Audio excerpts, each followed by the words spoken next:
welcome back. This is Larnie again and you're still watching on my channel. So nga guys, panibagong araw at panibagong cooking demonstration na naman ang ihahatid ko sa inyong lahat.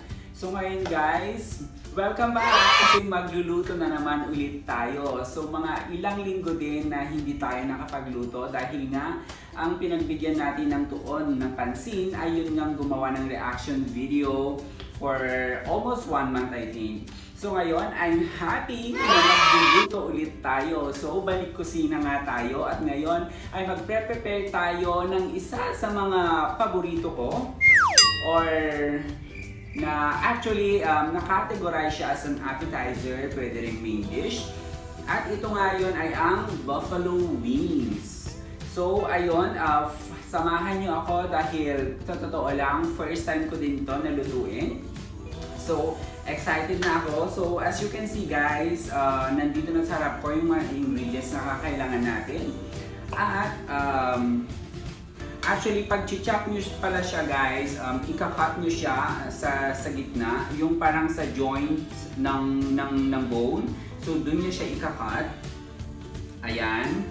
Tapos, para i-marinate natin, andito rin yung ating pepper, ang ating flour, ang ating salt, and ang ating chili powder, and gagamit din tayo ng paprika powder. Ayan. At dun naman sa ating sauce na ating gagamitin, kakailangan natin ng butter, actually 100 grams of butter only. Of course, we have garlic powder and then hot sauce. Depende na yan kung anong brand na gagamitin nyo dun sa hot sauce. Tapos, kailangan din natin ng konting-konting vinegar. And of course, kailangan din natin ng oil para mamaya pamprito. So, without further ado, let's start cooking! So, ang una natin gagawin guys is titimplahan natin yung chicken. So, kailangan natin sa base a pin of salt. Siguro mga dalawa na lang kasi medyo ko naman, marami naman yung chicken natin. Tapos, pepper. Tapos, kailangan din natin ng 1 teaspoon ng garlic powder. Pero hindi ko masyado dadamihan guys kasi hindi ako masyadong makapag sa bangkang. And then, of course, ang ating paprika. Ito actually may nabibili na siya sachet. So, mas makakatipid kung hindi nyo naman palaging gagamitin. Pwede kayo bumili ng sachet na. Tapos, kailangan din natin ng 1 teaspoon of paprika powder. Ayan. Tapos, of course, ang ating flour. 50 grams of flour. Ayan, ilagay ko na siya lahat. Tapos, ang sabi, i-mix daw siya bare hand. So, kailangan natin siyang i-mix gamit ang ating mga kamay. Ayan. Para ma-mix siya mabuti, ma-mix siyang maigi.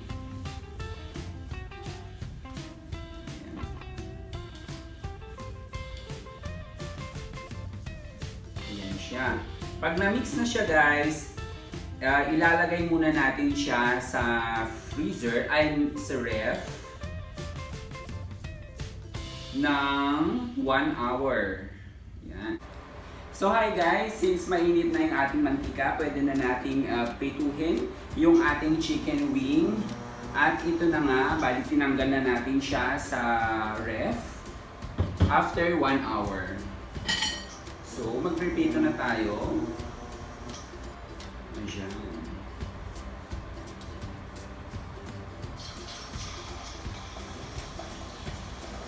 Bali, iprepito natin siya within 10 minutes.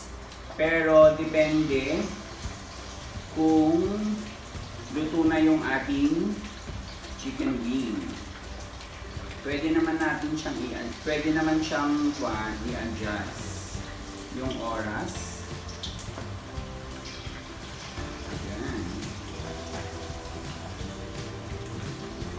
So ayan pala guys, meron akong tong. Wow! Congrats to me! Nakabili na ako ng tong, di ba?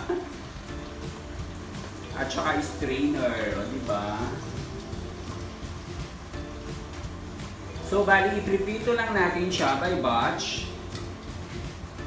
Ayan.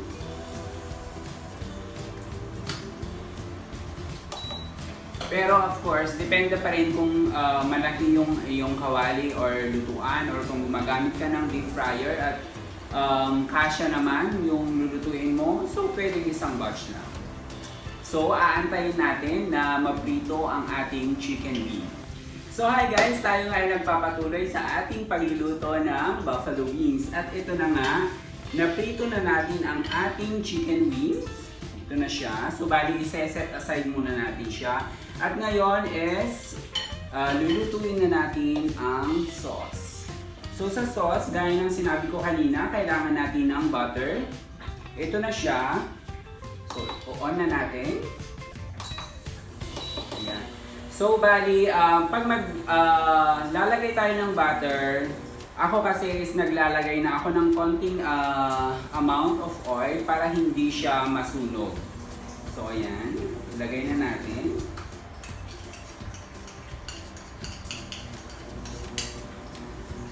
Tutunawin lang natin siya. So hindi ko ma-focus guys. Kasi alam niyo naman, ayan.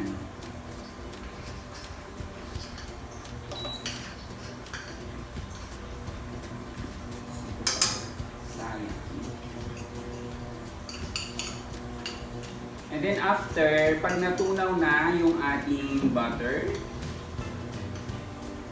ilalagay naman natin ang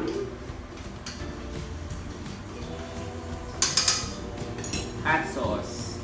So bali ito guys, kalahati lang yung ilalagay ko.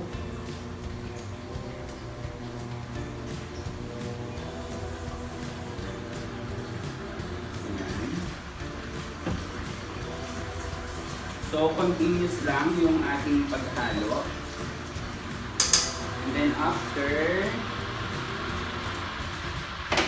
chili powder. Konti lang din. Actually, 1 teaspoon pero 1/2 lang nilagay ko. Tapos, ang ating garlic powder. 1 teaspoon. Pepper.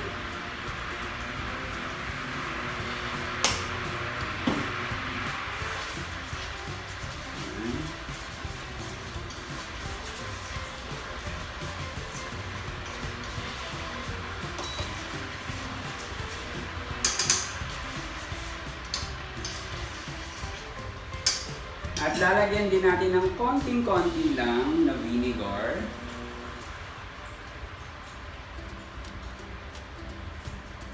Ayan. Ayan. So, continuous lang yung paghalo. And then, lalagyan din natin siya ng cornstarch para lumapot yung sauce. Then of course guys, lalagyan din natin siya ng sugar. Pinch of sugar. Or kahit 1 teaspoon. And now, ibabalik natin yung ating fried na wing dito sa ating sauce. Ayan. Ayan. Tapos, hahaluin lang natin siya. Para lang i-coat yung ating ginawang sauce. Ayan. Perfect guys. I love it.